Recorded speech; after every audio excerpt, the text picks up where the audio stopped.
തലസ്ഥാനത്ത് ജനം TV ആസ്ഥാനം സന്ദർശിച്ച് നിയുക്ത രാജ്യസഭാംഗം സി സദാനന്ദൻ മാസ്റ്റർ. വികസിത ഗ്രാമങ്ങളിലൂടെ വികസിത ഭാരതമാണ് ലക്ഷ്യമെന്ന് അദ്ദേഹം പ്രതികരിച്ചു. ജനം TVയുടെ തുടക്കകാല പ്രവർത്തനങ്ങൾ സദാനന്ദൻ മാസ്റ്റർ ഓർത്തെടുക്കുകയും ചെയ്തു.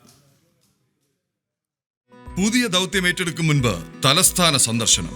ആദ്യം BJP നേതൃയോഗത്തിൽ, പിന്നാലെ കൈമനത്തെ ജനം TVയുടെ പുതിയ ആസ്ഥാനത്ത് കുടുംബസമേതം.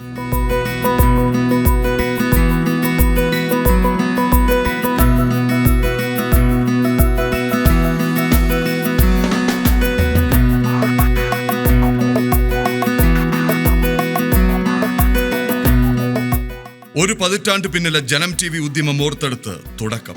വ്യക്തിത്വ വികസനത്തിന് ഉപകാരപ്പെട്ടത് ഈ ജനകീയ മാധ്യമം. എന്നെ സംബന്ധിച്ച് വ്യക്തിത്വ വികാസത്തിന് കാരണമായ ഒന്നാണ് ജനം എന്നുകൂടി എനിക്ക് പറയാൻ സാധിക്കും. വളരെ നേരത്തെ തന്നെ ജനവുമായി ബന്ധപ്പെടാറുണ്ട്. ജനം TV തുടങ്ങുന്നതിന് മുമ്പ് അതിൻ്റെ പ്രൊമോഷൻ മറ്റു കാര്യങ്ങൾക്കോ വേണ്ടി കുറേ യാത്ര ചെയ്തിട്ടുണ്ട്. ജനത്തിൽ നിന്ന് വിളിക്കുമ്പോൾ മടി കൂടാതെ, വിഷമം കൂടാതെ, സന്തോഷത്തോടെ, ജനമാണല്ലോ, സ്വന്തമാണല്ലോ എന്ന നിലയ്ക്ക് പങ്കെടുക്കാറുണ്ട്. അപ്പോൾ ആ നിലയ്ക്ക് അത് ജനത്തിന് വേണ്ടി ഞാൻ സംസാരിക്കുകയായിരുന്നില്ല. എനിക്ക് തോന്നുന്നു എനിക്ക് വേണ്ടി ജനം ഒരു അവസരം തന്നു എന്നാണ് ഞാൻ കാണുന്നത്. എന്ന് വെച്ചാൽ നമ്മുടെ ആശയങ്ങൾ പ്രതിഫലിപ്പിക്കാൻ, ആവിഷ്കരിക്കാൻ പറ്റുന്ന നല്ല ഒരു വേദി എന്ന നിലയ്ക്ക് കാണുകയും അത് വ്യക്തിത്വ വികാസത്തിന്റെ ഒരു ഉപാധിയായി തന്നെ ഞാൻ അതിനെ പരിഗണിക്കുകയും ബഹുമാനപൂർവ്വം അതിനെ അങ്ങനെ കാണുകയും ചെയ്യുന്നു.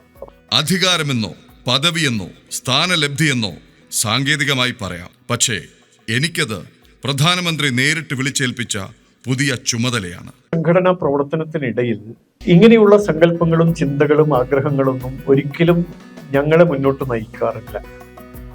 സംഘടന എന്നതിന് വിധേയമായിക്കൊണ്ട് പ്രത്യയശാസ്ത്രത്തോട് പ്രതിബദ്ധത പുലർത്തിക്കൊണ്ട് സാമൂഹ്യ പ്രവർത്തനം ചെയ്യുക എന്നുള്ളതാണ് ഞങ്ങളുടെ ധർമ്മം എന്ന് പ്രാഥമികമായി മനസ്സിൽ ഉറപ്പിച്ച് ചുവടുവയ്ക്കുന്നവരാണ് ഞങ്ങൾ ഓരോരുത്തരും. അതിനിടയിൽ എന്ത് കാര്യം ചെയ്യണം, എന്ത് ചുമതല നിർവഹിക്കണം എന്ന് സംഘടനയാണ് ഞങ്ങളോട് നിർദ്ദേശിക്കുക. അതനുസരിച്ച് ചെയ്യും. ഔദ്യോഗികമായ അധികാര സ്ഥാനങ്ങളുമായി ബന്ധപ്പെട്ട തലങ്ങളിലേക്ക് എന്നൊന്നും നമ്മുടെ ചിന്തയിൽ വരില്ല. അതുകൊണ്ട് തീർച്ചയായിട്ടും ഞാൻ ഈ പറഞ്ഞു വന്നത് ഇതൊട്ടും പ്രതീക്ഷിക്കാതെ, ഒട്ടും സങ്കല്പിക്കാതെ വന്നു ചേർന്നൊരു നിയോഗമാണ്. വികസിത ഗ്രാമങ്ങളിലൂടെ വികസിത കേരളവും വികസിത ഭാരതവുമാണ് ലക്ഷ്യം. ചുമതല എന്ന് പറയാനാണ് എനിക്കിഷ്ടം. പലപ്പോഴും പലരും ആലങ്കാരികമായി എന്നല്ല, അങ്ങനെയാണ് പറയുക, മാഷിന്റെ സ്ഥാനലബ്ധി അല്ലെങ്കിൽ മാഷിന്റെ പുതിയ പദവി എന്നൊക്കെ പറയും. അങ്ങനെയൊക്കെയാണ്. പക്ഷെ ഞാനത് ഒരു ചുമതല എന്ന നിലയ്ക്കാണ് അതിനെ കാണുന്നത്. ഓരോ ഗ്രാമവും വികസിതമാകുന്ന ഒരു സാഹചര്യത്തിലൂടെ മുഴുവൻ ഭാരതത്തിൻ്റെയും വികാസം എന്നുള്ളതാണ്. അപ്പം നമ്മൾ സംഘടനാ രംഗത്ത് ചുവടുറപ്പിച്ച് തുടങ്ങിയ നാൾ മുതൽ ചുണ്ടിൽ മന്ത്രമായി തത്തിക്കളിച്ചൊരു വരിയുണ്ട്. പരം വൈഭവം നേതുമേതത് സ്വരാഷ്ട്രം. എൻ്റെ രാഷ്ട്രത്തിൻ്റെ പരമമായ വൈഭവം, ഓവറോൾ ഡെവലപ്മെന്റ് എന്നുള്ളത്. അപ്പം അത് തന്നെയാണ് മോദിജിയുടെ വികസിത ഭാരതം എന്ന സങ്കല്പം. ഉള്ളു കുളിർപ്പിക്കുന്ന വാക്കുകൾക്കൊടുവിൽ ജനം TVയുടെ സ്നേഹാദരം.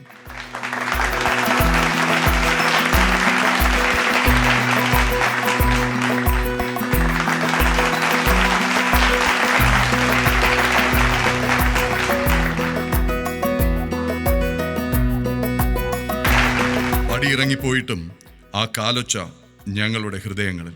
പുതിയ ചുമതലയിൽ കരുത്തോടെ നടന്നു മുന്നേറാൻ ആശംസ. ജനം, തിരുവനന്തപുരം.